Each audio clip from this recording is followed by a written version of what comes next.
Ya, Assalamualaikum warahmatullahi wabarakatuh. Perkenalkan, nama saya Ridwan Hardi Prakoso. Jadi pada kesempatan kali ini saya akan menjelaskan sedikit mengenai konektor video. Jadi banyak dari kita mungkin mengenal pilihan konektivitas display pada sebuah monitor, kartu grafis dan sebagainya. Namun, tahukah kita bahwa sebenarnya setiap pilihan port itu memiliki berbagai tipe yang berbeda?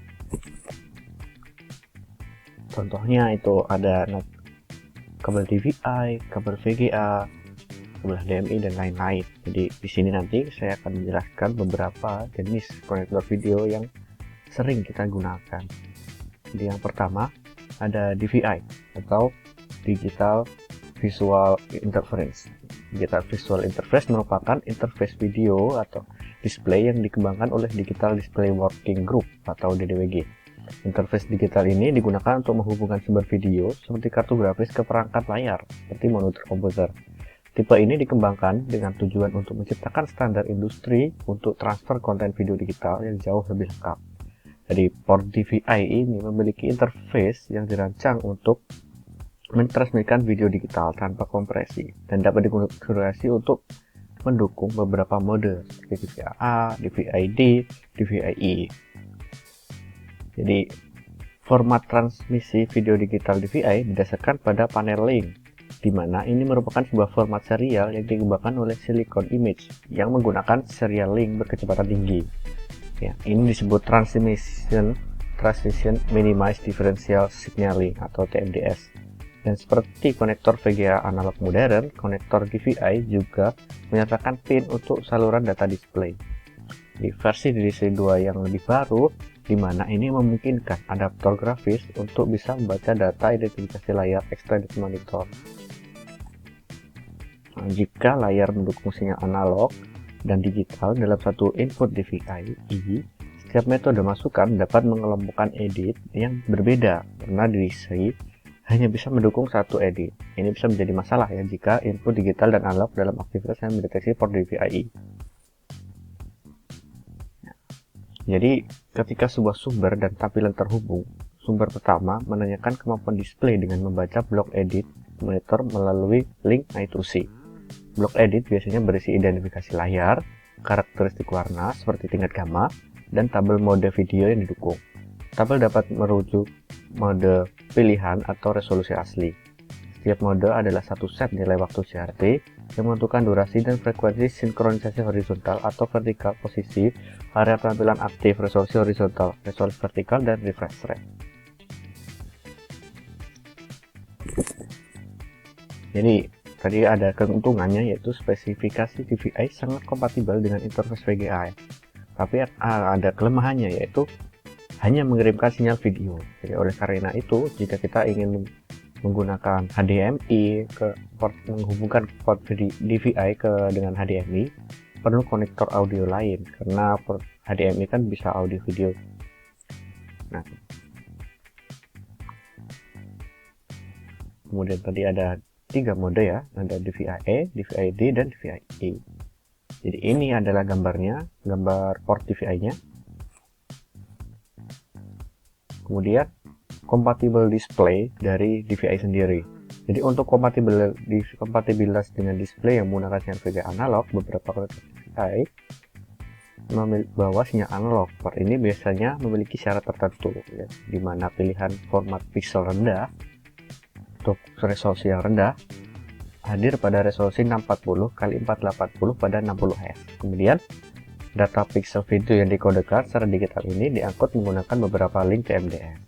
Dalam mode single link, frekuensi clock pixel maksimumnya 165 MHz yang mendukung resolusi maksimal 2,75 megapiksel, termasuk blinking interval pada refresh 60 Hz.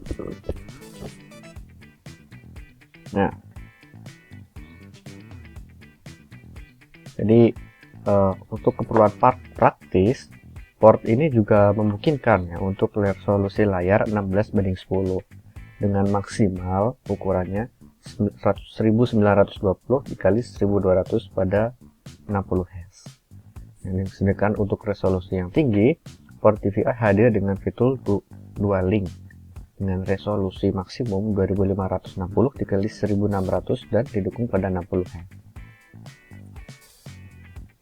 Jadi karena dia ada fitur dual link, jadi ia mampu menggandakan jumlah pasang TMDS-nya yang secara efektif bisa menggandakan bandwidth videonya. Karena itu dia resolusinya jadi lebih panjang. Kemudian panjang kabelnya. Jadi panjang kabel di sini menentukan clock dari kabel DVI sendiri. Jadi untuk kabel yang maksimalnya 4,5 meter atau 15 kaki akan berfungsi untuk resolusi layar hingga 1920 dikali 1200. Dan kabel yang lebih panjang yang hingga 15 meter atau 49 kaki dapat digunakan dan mencapai resolusi layar 1280 kali 1024 atau lebih rendah. Jadi untuk jarak yang lebih jauh ya, disarankan ya mungkin perlu menggunakan penguat DVI. Jadi dengan menggunakan satu daya eksternal untuk membantu mengurangi degradasi sinyal. Kemudian pilihan tipe konektornya. Tadi sudah dijelaskan ada 3 jenis konektornya, DVI-E, DVI-D, dan DVI-E. Jadi DVI-D hanya digital, jadi dia hanya mengantarkan sinyal video digital, bisa dual link atau single link. Kalau DVI-A hanya analog, kemudian DVI-E terintegrasi, jadi bisa digital ataupun analog. Dan DVI-E juga sama seperti DVI-D, bisa single link atau dual link. Nah, berikut adalah gambarnya. Jadi sebagian besar tipe konektor DVI kecuali DVI-E biasanya berisi pin yang melewati sinyal video digital link tunggal. DVI menggunakan pemancar 1655 MHz tunggal yang mendukung resolusi hingga 1920 dikali 1200 pada 60 Hz. Sedangkan untuk yang dual link, DVI menambahkan 6 pin tambahan, yaitu terletak di tengah konektor. Jadi kelihatannya bedanya ya untuk yang single link dan dual link. Jadi ada 6 pin tambahan untuk pemancar kedua yang meningkatkan bandwidth seperti dijelaskan tadi. Selain digital, beberapa konektor DVI juga memiliki pin yang melewati sinyal analog. Jadi seperti dilihat pada gambar yang bisa digunakan untuk menghubungkan monitor analog. Pin analognya sendiri adalah 4 pin yang mengelilingi pisau datar pada konektor DVI-E atau DVI-E. Jadi monitor VGA misalnya ya, dapat dihubungkan ke sumber video dengan DVI-E melalui penggunaan adaptor pasif. Karena pin analog secara langsung kompatibel dengan sinyal VGA, adaptor pasif sederhana dan mudah untuk diproduksi, memberikan solusi hemat biaya untuk mendukung VGA pada DVI. Pin datar panjang pada konektor DVI-E lebih lebar dari pin yang sama pada konektor DVI-D.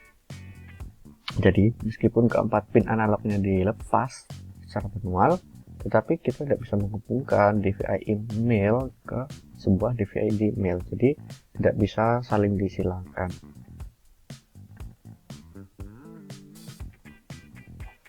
Kemudian yang ketiga adalah kabel RCA. Jadi ini kabel yang sering sekali kita lihat ya. Contohnya ada di DVD, ada di VCD, ada di televisi biasanya juga. Jadi kabel RCA ini berasal dari singkatan Radio Corporation of America, yaitu perusahaan yang pertama kali memperkenalkan desain konektor ini pada tahun 1940-an, yang saat itu digunakan untuk menghubungkan fonograf player dengan amplifier. Jadi kabel RCA merupakan kabel konvensional yang biasanya untuk pengiriman sinyal analog dari peralatan audio atau video ke peralatan lainnya. Jadi konektor ini biasanya melewatkan sinyal dengan frekuensi 0 sampai 1100 MHz ya. Jadi salah satu masalah dengan konektor RCA sendiri adalah bahwa ketika menghubungkan male ke female-nya atau laki-laki ke perempuannya, koneksi panas atau sinyal panas dalam dibuat sebelum koneksi dingin atau ground-nya telah terjadi. Ini sering menghasilkan bass keras. Kabel sinyal hot dan ground sinyal yang disediakan oleh koneksi RCA mengimplementasikan koneksi yang tidak seimbang. Jadi kabel ini biasanya digunakan untuk menghubungkan perangkat audio video yang berbasis multimedia. Jadi kabel ini dihubungkan ke PC atau ke komputer untuk video capture card. Jadi ini adalah gambar dari untuk kabel female-nya ya. Di bentuk konektor ini seperti terlihat pada gambar, male konektornya terdiri dari colokan logam di tengah dan dikelilingi ring. Bungkus ring biasanya terbuat dari karet dan bersegmen agar bersifat fleksibel. Female jack-nya terdiri dari lubang di tengah dan dikelilingi ring logam. Ring pada female jack memiliki diameter sedikit lebih kecil dan ukurannya sedikit lebih panjang dibandingkan dengan ring pada male konektor, sehingga jika keduanya dihubungkan akan terbentuk semuanya keras. Jadi setiap kabel dengan konektor SPI ini membawa satu jenis sinyal, seperti sinyal video komposit, komponen sinyal audio, left, atau mono. Jadi seperti dilihat pada gambar, jadi ada ref like audionya. Kemudian ada konektor VGA. Jadi ini kita sering lihat kalau mau presentasi biasanya mencolokkan ke laptop ya. Di konektor VGA atau singkatan dari Video Graphic Adapter adalah standar tampilan komputer analog yang dipasarkan pertama kali oleh IBM pada tahun 1987. Jadi fungsi VGA card ini adalah mengubah sinyal digital dari komputer menjadi grafik di layar monitor. Ya, jadi fungsinya yaitu mengirimkan sinyal video hasil pengolahan komputer untuk ditampilkan ke media keluar seperti proyektor dan monitor supaya dapat dilihat penggunanya. Jadi ini adalah gambar VGA-nya. Nah, jadi kabel VGA ini memiliki 15 pin. Jadi ini ada nama-nama dari pinnya, pin 1 merah untuk red video, pin kedua green untuk green video, kemudian pin 3 blue untuk blue video, dan seterusnya. Di pemasangannya seperti ini. Jadi jika kita ingin membuat kabel VGA sendiri dengan menggunakan port yang lain, kita bisa membuatnya dengan cara seperti ini. Kemudian ada konektor S-Video.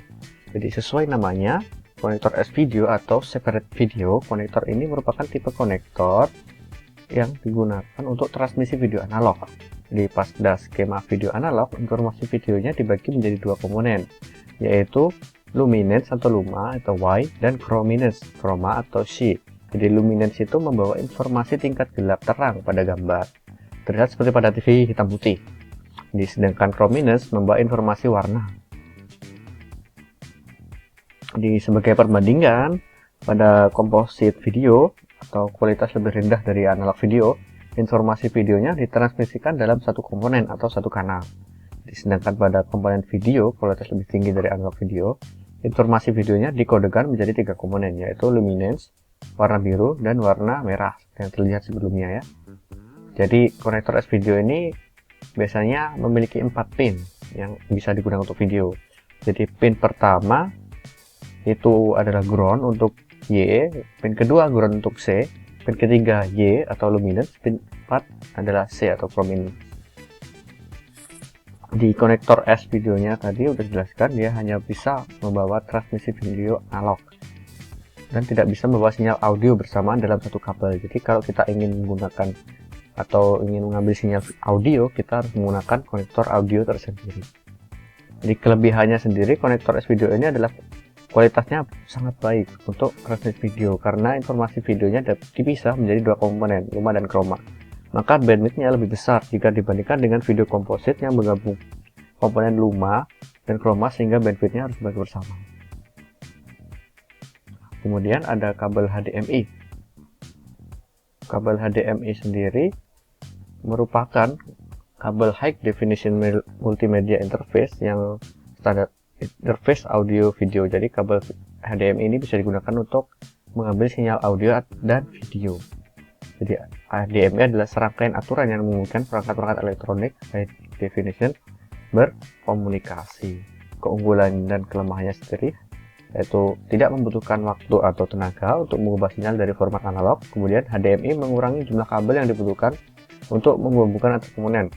Kurangannya adalah batasan panjang sebuah kabel HDMI. Jadi panjangnya ini sangat terbatas. Nah, selanjutnya adalah beberapa sinyal yang sering dijumpai dalam peralatan video. Jadi yang pertama ada komponen video, tadi udah jelaskan. Jadi komponen video adalah metode pengiriman sinyal video dengan memisahkan warna dari hitam putih, namun dengan memecah sinyal warna menjadi bagian-bagian.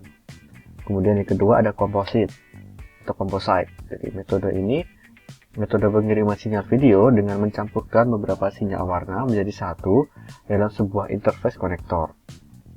Kemudian ada S-video yang tadi sudah dijelaskan, memiliki kemampuan untuk memisahkan warna dan meneruskan sinyal yang lebih jernih ke TV. Kemudian ada SDI. Metode ini untuk mengirimkan sinyal video secara digital dengan kualitas yang berstandar penyiaran TV, memungkinkan mengirimkan sinyal video dan audio secara bersamaan dalam sebuah media kabel koaksial. Kemudian yang terakhir ada black box atau BP, sinyal yang berfungsi untuk melakukan sinkronisasi proses scanning rolling. Jadi sinyal ini hanya ditemukan pada peralatan penyiaran televisi.